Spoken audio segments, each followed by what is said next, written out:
मस्त होंगे। तो साथियों आप वीडियो को बिना स्किप किए आप इस वीडियो को देखिए, क्योंकि इसमें जो है हम लेकर आए हैं सामाजिक विज्ञान। क्या है? सामाजिक विज्ञान। और ये जो सामाजिक विज्ञान है वो मॉडल पेपर कह सकते हैं 2022 का है। यानी 2022 में जो पेपर हुआ था उसका मॉडल पेपर है। और देख सकते हैं ये 825 BZ है। ठीक है। और आपको पता है ये 70 पूर्णांक का होता है। ठीक है। लेकिन इसमें जो है हम ये समझेंगे कि आखिर क्वेश्चन कैसे पूछे जाते हैं एग्जाम में और हम कैसे अपना बेहतर तैयारी कर सकते हैं। ठीक है। तो आप वीडियो को स्किप मत कीजिएगा, पूरा वीडियो को देखिए, कुछ तो कुछ आपको इससे हेल्प मिल ही जाएगा। यानी आपको पेपर में कैसे प्रश्न पूछा जाता है उन प्रश्नों को हम देखने वाले हैं। ठीक है। चलिए देखते हैं। पहला क्वेश्चन देखिए क्या कह रहा है। देखिए कह रहा है कि ऑटो वान बिस्मार्क का संबंध किस देश से था। तो अगर ये देखें तो ये किस देश से संबंध था तो कहेंगे जर्मनी से था। किस देश से? जर्मनी से था। ठीक है। और देखिए ये इंग्लिश और हिंदी लैंग्वेज दोनों में ये है, तो आपको हिंदी हम बता रहे हैं। ठीक है। तो देखिए क्या कर रहा है, ऑटो वान बिस्मार्क का संबंध किस देश से था तो कहेंगे जर्मनी से। दूसरा नंबर है क्वेश्चन क्या कर रहा है कि निम्नलिखित में से किसे 1871 में जर्मनी का प्रथम सम्राट घोषित किया गया था। काफी जबरदस्त क्वेश्चन है। ये है कौन? कहेंगे विलियम प्रथम। यानी विलियम प्रथम को जो 1871 में जो जर्मनी का प्रथम सम्राट जो घोषित किया गया था। ठीक है। क्लियर है। चलिए आगे क्वेश्चन देखिए क्या कर रहा है। आगे कह रहा है कि 1789 में फ्रांस किस प्रकार का राज्य था। किस प्रकार का राज्य था तो कहेंगे किस प्रकार का तो कहेंगे असीमित राजतंत्र था। ठीक है। असीमित राजतंत्र था। क्लियर है। चलिए अगला चौथा क्वेश्चन क्या कर रहा है, कह रहा है निम्नलिखित में से कौन सा देश केंद्रीय शक्तियों में सम्मिलित था। दोस्तों यदि आपको आ रहा है तो आप कमेंट बॉक्स में कमेंट जरूर करें। ठीक है। चलिए आगे देखिए। पांचवा क्वेश्चन है श्रीलंका में निम्नलिखित में से कौन सा बहुसंख्यक वर्ग है। बहुसंख्यक वर्ग है। ऑप्शन है तमिल, ईसाई, सिन्हली और मुस्लिम। तो सिन्हली जो है बहुसंख्यक वर्ग है यहाँ श्रीलंका का। ठीक है। चलिए आगे देखिए। कह रहा है निम्नलिखित में से कौन सा राज्य भारत का संघीय राज्य नहीं है तो कहेंगे कौन जो है कह सकते हैं दिल्ली। क्या? दिल्ली नहीं है। ठीक है। चलिए आगे देखिए क्या कह रहा है।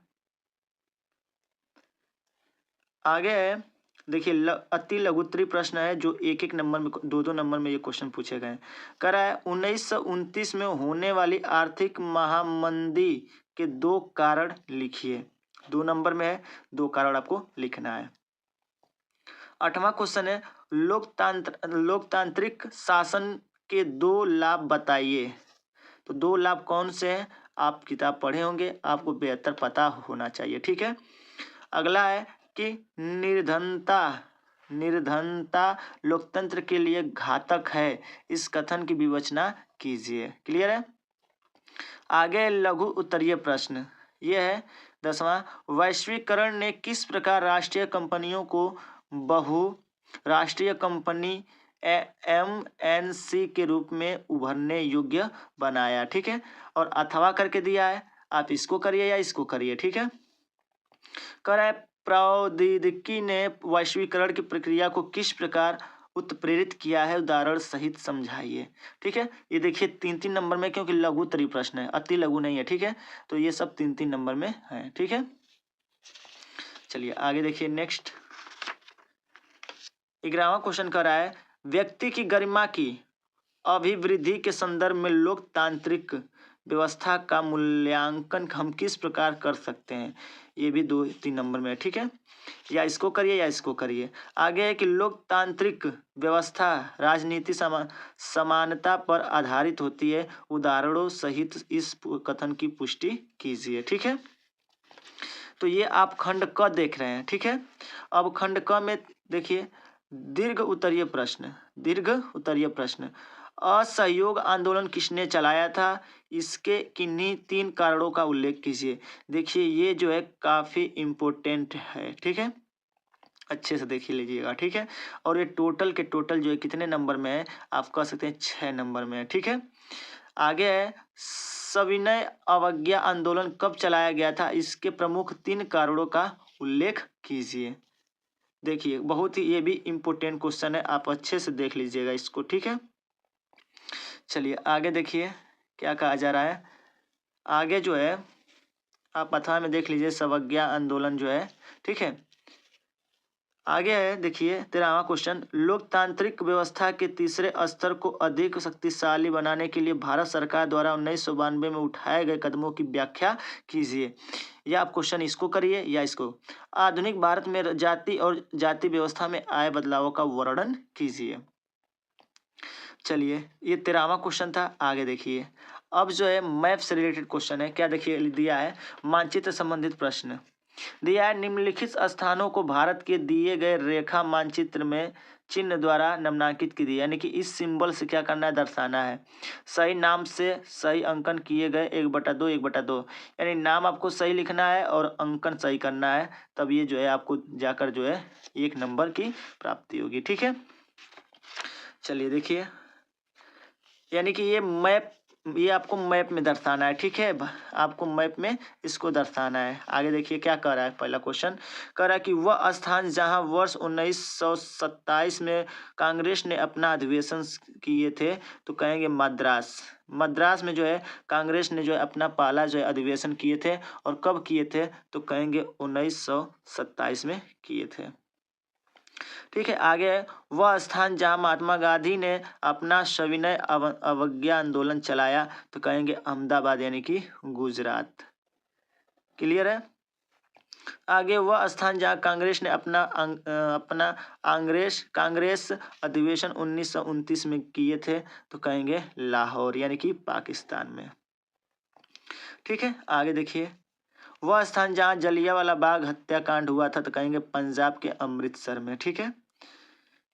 कोई दिक्कत नहीं होनी चाहिए जहां तक उम्मीद है कि। चलिए आगे देखिए, अब आगे दिया है कि केवल दृष्टिबाधित परीक्षार्थियों के लिए, ठीक है, यानी जो बच्चे नहीं देख सकते हैं, ठीक है, तो उनके लिए है मानचित्र कार्य के विकल्प के रूप में। देखिए क्या कह रहा है,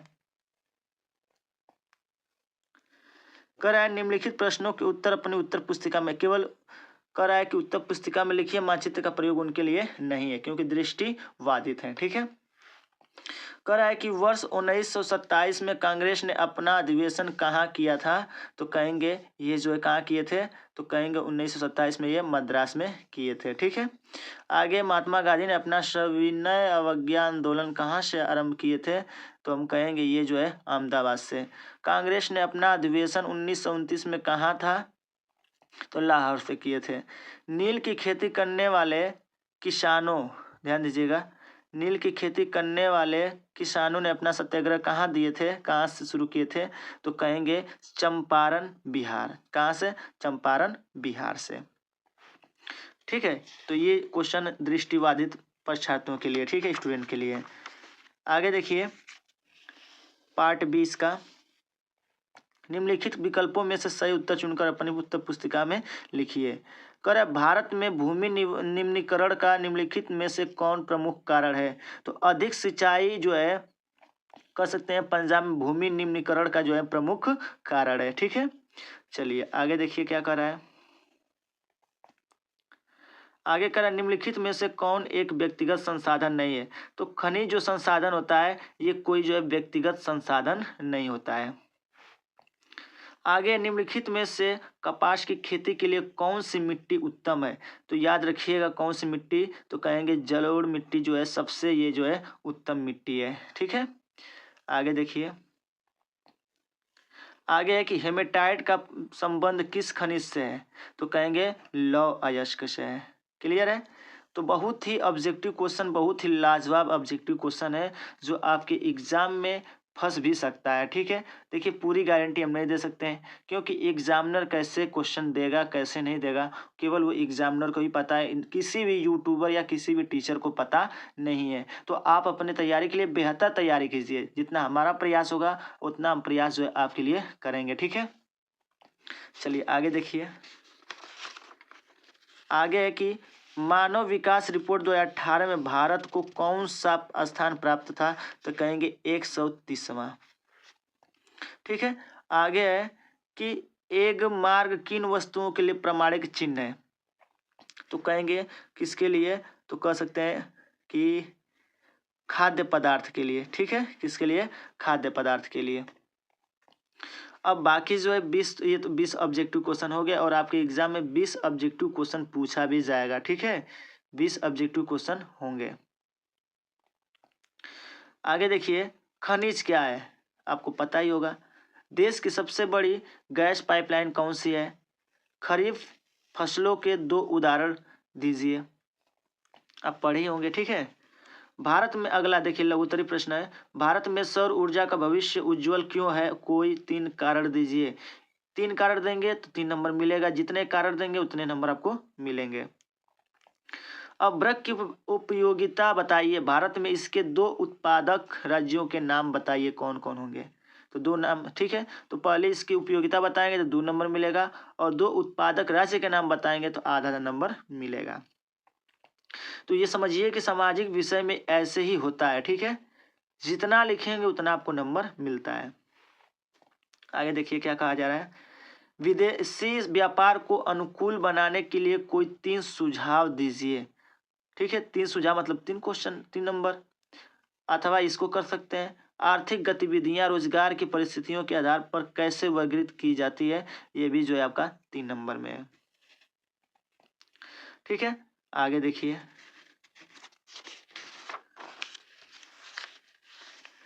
आगे है दीर्घ उत्तरीय प्रश्न। क्या है दीर्घ उत्तरीय प्रश्न? कह किसी अर्थव्यवस्था में किसी कृषि का क्या महत्व होता है, समझाइए। देखिए 6 नंबर में है। या इसको कर सकते हैं, प्राकृतिक तथा मानवीय संसाधनों का अंतर स्पष्ट कीजिए। ठीक है, आगे 27वां क्वेश्चन, तृतीयक क्षेत्रक अन्य क्षेत्रकों से भिन्न कैसे व्याख्या कीजिए। ठीक है, आप व्याख्या कर सकते हैं। उसके बाद से आगे है कि राष्ट्रीय आय तथा प्रति व्यक्ति आय में भेद कीजिए, विभिन्न देशों की तुलना करने के लिए निम्न में से कौन सा बेहतर है? ठीक है, तो काफी अच्छे अच्छे क्वेश्चन है, आप थोड़ा बेहतर आपको तैयारी करना होगा। ठीक है, चलिए अब आगे जो है मानचित्र कार्य फिर आ गए, इसको समझते हैं हम लोग। देखिए कह रहा है कि 28वां क्वेश्चन कि दिए गए भारत के मानचित्र में निम्नलिखित को दर्शाइए। ठीक है, यानी कि आपको भारत का मैप दिया जाएगा। ठीक है, और उसमें आपको क्या करना होगा, दर्शाया जाए, देना होगा। ठीक है, दर्शाना होगा। देखिए अगर एग्जाम में मैप से क्वेश्चन देता है तो आपको मैप मिलेगा और आपको मैप में फिल करना होगा। देखिए लिखा है टिहरी बांध द्वारा, मतलब कह सकते हैं टिहरी बांध जो है आपको भारत के मैप में दर्शाना है इस चिन्ह के द्वारा। अब वृक्क उत्पादन का एक क्षेत्र जो डेल यानी त्रिभुज चिन्ह द्वारा इसको क्या करना है, दर्शाना है। आणविक आणविक ऊर्जा का एक क्षेत्र, इसको डॉट यानी काले बिंदु से दर्शाना है। ताप्ती नदी यानी तापी नदी जो है इसको इससे दर्शाना है। प्रयागनगर को जो है ऐसे दर्शाना है। ठीक है, तो आप ये देख सकते हैं कितने बेहतर क्वेश्चन जो है पूछे गए थे। ठीक है, अब देखिए आखिरी के जो 28 क्वेश्चन है, देखिए बोला क्या है, केवल दृष्टिबाधित परीक्षार्थियों के लिए है मानचित्र कार्य के लिए विकल्प के रूप में। ठीक है, देखिए क्या दिया है, टिहरी बांध किस नदी पर निर्मित है ये बताना है। अब वृक्क उत्पादक किसी एक क्षेत्र का नाम बताइए। आणविक ऊर्जा के किसी एक केंद्र का नाम लिखिए और तापी नदी किस सागर से गिरती है ये भी। और लास्टवा क्वेश्चन है प्रयागनगर किस लिए प्रसिद्ध है। ठीक है, तो साथियों जितने भी आपको ये बताए हैं वो काफ़ी मिलते जुलते ये पेपर हैं, जो लगभग जो है रिपीटेड क्वेश्चन है, यानी कि दोहराए जाते हैं क्वेश्चन को। ठीक है, तो उम्मीद है कि ये आपको पूरे के पूरे जो है सामाजिक विषय के पेपर आपको अच्छे लगे होंगे, क्वेश्चन समझ में आया होगा। साथियों हम ऐसे ही जो है अन्य जो है वीडियो भी हम बना चुके हैं मॉडल पेपर। अब जाइए नीचे आपको डिस्क्रिप्शन में पूरा इसका जो है प्लेलिस्ट मिल जाएगा, उसमें जाकर आप देख सकते हैं। ठीक है, तो साथियों हम मिलेंगे अपने नेक्स्ट वीडियो में ऐसे ही बेहतरीन वीडियो के साथ। तब तक के लिए जय हिंद, जय भारत, खुश रहिए, मस्त रहिए, बड़ों का सम्मान कीजिए।